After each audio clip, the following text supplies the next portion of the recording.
With the advent of the government's new subsidized EV prices, the ATHER 450X is a bold new contender worth considering. Hi, I'm Sandeep, this is Motorqe, and you're watching our review of the ATHER 450X.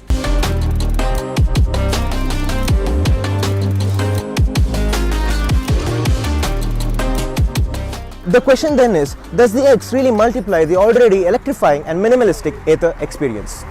The X looks identical to the standard 450 when it comes to design, with a few not seen before colors like matte grey and mint green.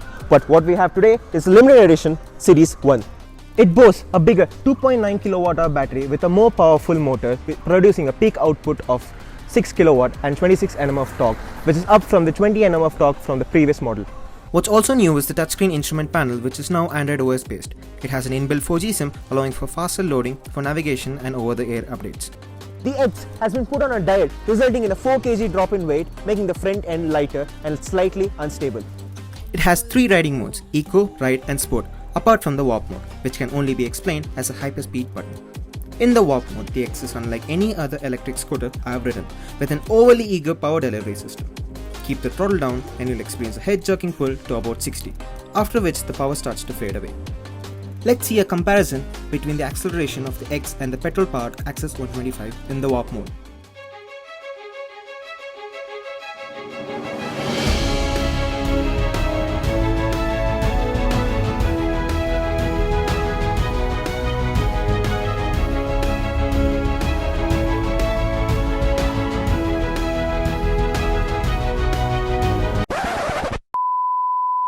Three, two, one, zero.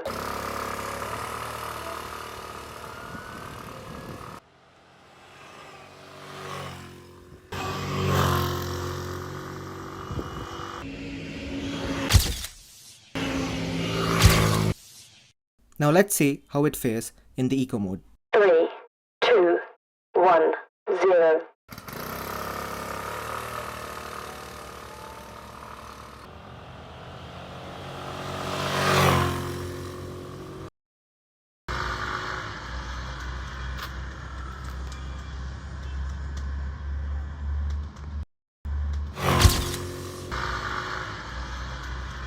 Few moments later.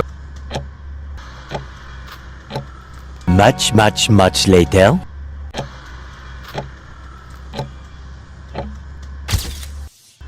So let's see what happened then.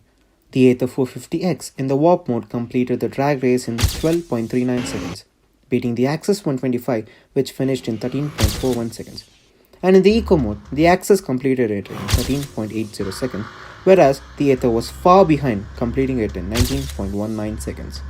But also where it shines is in the roll-on acceleration from 20 to 50, making it super responsive and agile, which its balanced and sturdy chassis only makes better. This makes it more than enough to battle the mundane everyday traffic and commute and leaves you with a zesty aftertaste. Coming to the range department, which is a concern for most people wanting to buy electric. This is where we see a real-world impact of the new and bigger battery, which gives under ideal driving conditions a range of about 80 km in the Eco mode. Mind you, this drastically reduces the acceleration. No worry then for all you folks with range anxiety. To be noted is that on the Warp mode setting, a range of only 50 km is achieved. Also, the Warp mode is engaged only until the battery falls below 20%, after which it turns off and changes to Eco mode, and cannot be changed back to any other mode without charging the battery back to 20%. The battery can be charged with the included home charger up to 80% in about 3 hours and with the portable 3-pin charger in about 5 hours, but can be fast charged using the ATHER grid at around 1 km per minute up to 80%. How does it ride then? Well, the chassis is identical to the 450, so are the wheels, brakes and suspension units, but the telescopic forks have been stiffened for a firmer and sportier ride, which when coupled with a lighter overall package than the 450 feels notably more nimble and flickier. Although this sportiness doesn't come without a price, making it ride hard over potholes unlike the softer 450. The rear monoshock remains relatively the same with the same soft bouncy attitude at low speeds. It doesn't come with ABS, so the rear does tend to lock up under hard braking. To summarize then, the handling is pretty confidence-inspiring within reasonable limits. With that being said, for the individual that wants to push the boundaries even further, ATHER sells a wider set of front and rear tires. In conclusion then, there are lots of options in the Indian market for affordable e-scooters. What makes the X stand out is a minimalistic yet desirable styling, modern integration with tech, and its excellent build quality.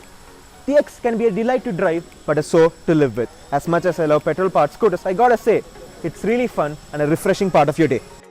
Even if you aren't ready to make the jump to electric now, the X does make you pause and think. It might not make complete sense now, but e-scooters are definitely starting to get more and more tempting.